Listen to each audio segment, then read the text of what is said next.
Yo, what's good, YouTube? I'm back from my bi-yearly video. You know how it is. Still ducking Corona, still playing games in early access and reviewing.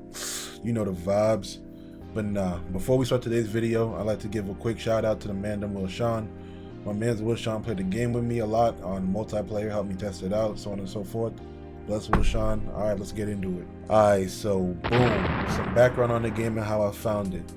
In June, I saw the Steam page while looking for some new early access garbage to play while running the world's longest game of hide and seek against the virus. Craftopia, initially looking at it, looked like a dream. I mean, every slide make you feel as if you could do just about anything in the game that you wanted. So I signed up for a pre-alpha key along with a couple of other friends and bug tested for them. As a thanks for my bug testing, I ended up getting a free copy of the game. Because of that and the potential the game has, I definitely do have a soft spot for it. So if it feels like I'm not ripping the game apart verbally, my bad. I should probably go look for another review. But I'm gonna try my best regardless, you feel me? Craftopia is, in essence, a survival exploration game in the vein of Minecraft with a lot of borrowed game sense from Breath of the Wild. You all know Breath of the Wild, the Zelda game that dropped on Nintendo Switch. Similar combat, similar graphical style, hell, even the glider. You can tell a massive amount of its DNA is borrowed from Breath of the Wild. But Nintendo never made a survival game, so it's for a real estate as far as I'm concerned. There is a lot to love about the makeup of this game, starting from the skill trees. I have not played a single survival game that allowed so many build options and progression that wasn't related to just making new weapons and armor. The skill tree is incredibly in-depth and allows for so much variety that it's not likely that two people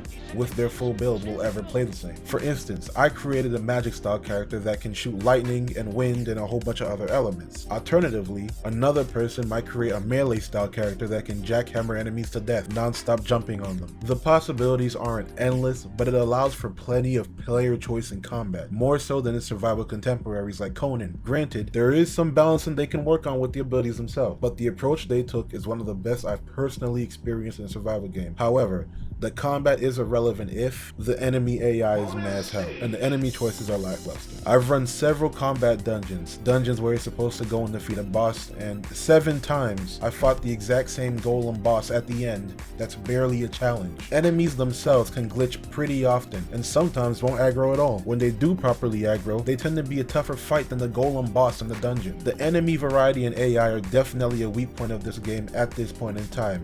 However, it is early access, and the devs themselves have stated they're adding more bosses and enemies. Take that as you will. That was depressing, so let's talk about something positive about this game. The crafting. The crafting is done pretty similarly to most other games. You make different tables for different item types and that's about it. What sets this game apart, however, is the automation. Conveyor belts, generators, breeding farms, all of that is unlocked as you increase your technology level, which bears similarity to Satisfactory if you guys have ever played that survival game. But the game has more of a focus on combat. It's one of the high points of the game in that every time you see what's available at the next technology level, all you want to do is get there so you can play around with it. There's also variety in the things that you can play around with. Hoverboards, helicopters, cars, motorcycles, and much more on the way. The devs have even promised guns at some point, but again, take that as you will. Craftopia is played on a series of islands, picked from a pool of templates the devs created. You can go from island to island via teleportation gate. This allows for every island to have their own level, dungeons, and collectible material. I personally would have preferred completely open world,